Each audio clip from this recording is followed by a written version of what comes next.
On croit tous que les écoles africaines sont sales, pauvres et qu'on maltraite les enfants, mais tout ça c'est de la merde. J'ai été à l'école au Bénin pendant 14 piges, donc je vais vous dire toute la vérité.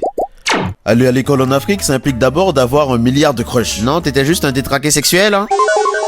Donc quand j'étais en 5ème, j'étais amoureux d'Eniola de la classe d'à côté, mais elle ne me connaissait pas encore, donc j'ai décidé de gagner le concours d'éloquence du collège pour l'impressionner et gagner son cœur. Donc pour commencer à attirer son attention, je devais améliorer mon style vestimentaire, sauf que l'école en Afrique est synonyme d'uniforme. Évidemment ça dépendait de l'école, mais nous on avait des uniformes kaki bien nuls, sans personnalité. Sauf qu'il y en a qui arrivaient à se démarquer avec toutes sortes d'accessoires. Entre les montres que les plus gros connards mettaient, il est quelle heure? L'heure de t'acheter une montre? Ou encore les bijoux dont certaines meufs pouvaient abuser, j'avais pas grand chose pour moi. Donc j'ai opté pour la paire de Air Force One blanche bien soignée. C'est pas super classique ça? Non, quand je les mettais, tout le monde me twerkait dessus. Ouais. Ceci étant dit, on était enfin lundi matin à l'école, donc Eniola était juste devant moi, et avec cette paire, j'allais la séduire. Tous dans la cour principale. C'était le grand rassemblement. Une autre particularité de l'école en Afrique, où on rassemble toute l'école le matin pour chanter l'hymne du pays. Déjà ça c'est bien relou, parce qu'il faut rester super sérieux malgré certaines distractions. Enfant du Bénin debout.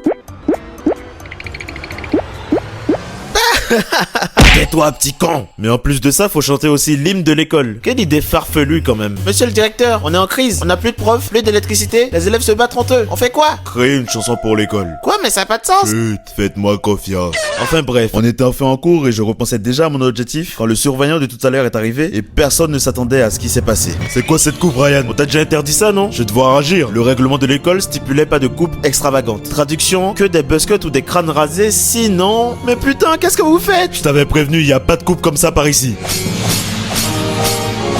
Ça t'apprendra à la prochaine fois. Depuis ce jour, il est plus tout à fait le même. Donc quand il est reparti, j'étais super révolté. Tellement que j'en avais même oublié mon objectif principal. Et j'ai dit, il casse les couilles ce surveillant de mes deux avec son crâne d'œuf. Mais comme dans toutes les classes, il y a toujours un mec pour casser les cacahuètes, il y avait ce très cher Yann qui a pas hésité une seule seconde avant de tout dire au surveillant. Il est où ce Ronis? Me tire d'ici. Oh, il s'est foutu. C'est toi Ronis, hein?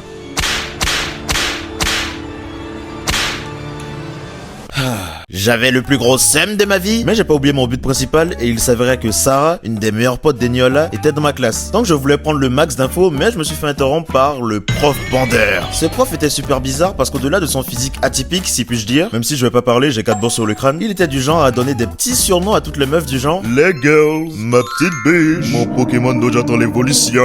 Tout ça avec son haleine en putréfaction, mais quand un mec a l'audace de l'interrompre, tu peux être sûr que t'auras la pire moyenne jusqu'à la fin de l'année. Mais je pense que les profs se sont donné le mot ce jour-là parce qu'on a eu l'enchaînement avec celui qui déteste son métier, limite il veut en finir directement devant les élèves. Mais non, je rigole, il faisait des tractions, vous êtes con quoi. C'était donc le moment de la récréation et avant que vous me disiez Bah va parler à ta crush. alors déjà j'étais encore trop timide pour ça, ensuite je révisais pour le concours d'éloquence et enfin j'avais super faim. Mais une particularité de l'école en Afrique, c'est que pour manger t'avais deux options. Soit t'étais un gosse de riche et t'avais toujours un petit panier repas avec des trucs de fou furieux, je peux en avoir un peu. Ah merde, j'ai pas fait exprès. Ça aussi c'est pas fait exprès. Ou sinon t'allais payer à manger directement dans l'école et ça c'était la jungle. Déjà je trouve que c'est un concept de fou des commerçants qui viennent directement dans l'école, mais en plus ils vendaient littéralement de tout. Attiéké, atassi, bissap, arme à feu, arme blanche, plug anal, tout ce qui peut servir à des petits collégiens. Mais j'appelle ça la jungle parce que pour avoir ce que tu voulais, soit t'allais prendre des trucs sous-côté de fou, soit tellement la queue était grande fallait presque se battre pour payer à manger.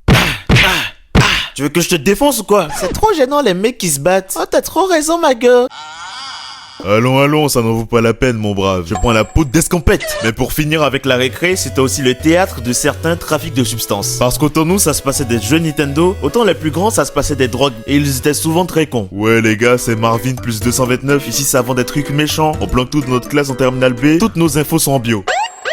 Quoi? Mais comment ils nous ont attrapés, putain? Bon, après ça, la journée a passé. J'avais pris des infos sur Eniola, donc le lendemain, j'allais la séduire. Salut, comment ça va? Hein, de quoi? Ça va et toi? Haha, t'es marrant. Sarah m'a beaucoup parlé de toi et je te trouve mignon. Tu veux qu'on soit en couple? Alors? Oui, évidemment.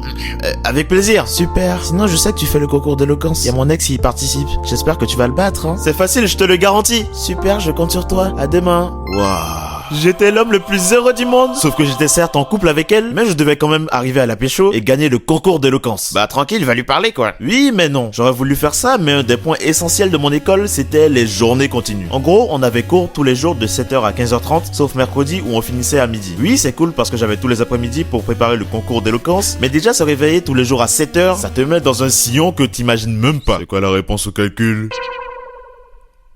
Allez, ferme ta gueule. Mais du coup, j'avais même pas le temps de lui dire 2 mots pendant la récréation, donc j'ai eu un éclair de génie. J'allais l'impressionner avec mon niveau au foot. C'est un raisonnement certes très con, mais il faut choquer dans la vie. Allez, Ronis. Donc voilà ce qui s'est passé. Entends ma rage. Blizzard éternel. Dans la réalité. Blizzard éternel. Sauf qu'on n'avait pas le droit de jouer, donc il y a le big surveillant qui arrive, et s'il me chopait, je savais ce qui allait m'arriver. Donc j'ai fui les pieds nus, et je sentais la perte d'aura à chaque pas. Et pendant ce temps-là, le surveillant a confisqué mon ballon. À ce stade, on pourrait croire que je faisais esprit de flop, mais que nenni. Parce qu'en plus de ma timidité, il fallait rajouter que l'école était privée catholique. Traduction, tout rapprochement était durement sanctionné. Et quand on te permet rien, c'est là que tu fais le plus de dingueries. Donc chaque année, il y avait toujours des histoires de gens qui ont été chopés en train de doro, et c'était vraiment la honte. Grosse fille de joie. T'as pas honte, wesh? Et c'est quoi ton snap? C'est le mec qui perd pas le nord, genre. Par contre, imagine tes parents et ton gosse fait ça, je pense que tu fais une dépression directe. Correction, on est en Afrique, donc on va juste fracasser la tête du gosse. Et en parlant de fracasser la tête, tradition de fou quand j'y pense, on était le jour de la remise des bulletins. Évidemment, je suis trop fort, donc j'aurai une bonne note. Wesh, c'est vraiment un singe ce mec. T'inquiète, c'est pas grave, Ronis. Mais pour les autres, c'était une autre paire de manches, parce qu'ils étaient du genre à avoir 0 de moyenne et finir par prier les cieux pour avoir une bonne note, et j'ai même vu ça ce jour-là. Votre fils est le dernier de la classe, c'est vraiment honteux. C'est ça tu fais quand tu vas à l'école? Quelle indignité? Répète après moi. Je suis une petite soumise, je suis une petite soumise. Venez le taper avec moi. Bon, on va pas s'en priver, hein. Bon, visiblement j'avais aucun charisme, mais je me suis rappelé qu'il y avait des interclasses de basketball qui ont été organisées et je ne l'avais pas vu venir, mais... C'est le premier match, on va gagner facilement. Ouais, mais en fait on joue contre... Alors c'est toi le nouveau mec d'Eniola? T'es un petit gringalet en fait. Alors c'est toi son ex. J'espère que tu battras mon ex au concours d'éloquence. Je vais te botter les fesses, petite pédale. C'est vraiment trop facile. Non mais la honte quoi, mais qu'est-ce qu'elle lui trouve à ce mec? Alors écoute-moi bien, et si tu comprends pas, lis les sous-titres. Je suis meilleur que toi. Allez, rentre chez ta mère. Tu comptes rester longtemps comme ça? Je sais pas ce que t'as, mais quoi qu'il arrive... Tu dois m'aider à cuisiner, hein? Really, nigga? Dans cette maison, on n'élève pas des péchos, hein? Ouais, j'arrive. Bienvenue au concours d'éloquence. Nos participants auront chacun des mots et plaies de plus en plus durs et on aura le meilleur des 3 manches. Alors, c'est parti! Australopithèque. O-S-T-R-A-L-O-P-I-T-E-Q-U-E. Chrysanthème. C-H-Y-S-A-N-T-E-M-E. Philanthrope. P-H-I-L-A-N-T-R-O-P-E. Alambiqué. A-L-A-N... Et c'est gagné pour Ronis qui accède à la deuxième manche. Bien, passons à la suite. Victoire de Ronis. Encore une victoire de Ronis. Victoire de Joël. Joël en demi-finale. Mais qu'il est fort ce jeune homme. Nous voilà à la finale. À gauche, Ronis. À droite, Joël. Un seul gagnant. 3 manches. C'est parti. Première manche, Joël. Encéphalogramme. E-N-T-E-P-H-A-L-O-G-R-A-M-M-E. Ok, bien joué. À Ronis maintenant. Synalagmatique. S-Y-N-A-L-A-G-M-A. Perdu. La première manche est pour Joël. Maintenant, la deuxième. Incommensurabilité. I-N-T-O-M-M-E-N-S-U-R-A-B-Y-L-I-T-E. C'était fastidieux et c'est raté, désolé. Ok, Ronis. Amphigorique. A-M-P-H-I-G-O-U-R-I-Q-U-E. Très bien, une manche partout. C'est la dernière. Soit vous gagnez, vous avez l'honneur. Soit vous perdez, vous repartez comme un lâche. Joël, Tétractis. D-E-T-R-A-K-T-I-S. Quel dommage, mais le malheur des uns fait le bonheur des autres. Ronis, si t'as le mot, tu gagnes. Ankylosauridae. Ouh, ça bégaye tout d'un coup. Allez, Ronis, tu peux le faire. Tu gagnes, je te suce, frérot. Vous vous demandez pourquoi j'ai cette tête, hein? Eh bien, au moment où je croyais avoir tout perdu, j'ai décidé d'aller reprendre mon ballon confisqué dans la salle des surveillants et par la plus grande des chances, j'ai trouvé la liste de tous les mots du concours. J'ai juste tout mémorisé sans me faire cramer. Ankylosauridé. A-N-K-Y-L-O-S-A-U-R-I-D-E. Bien joué, nous avons un vainqueur. Bravo, Ronis. Je sais pas comment, mais je sais que t'as triché. C'est moche, les mauvais perdants. Tu vaux mieux que ça, mec. Et surtout, t'approches plus jamais de ma meuf. Ouais. Ah, c'était cool, hein? Ouais, c'est bien joué, t'es fort. Du coup, j'espère que tu t'es brossé les dents.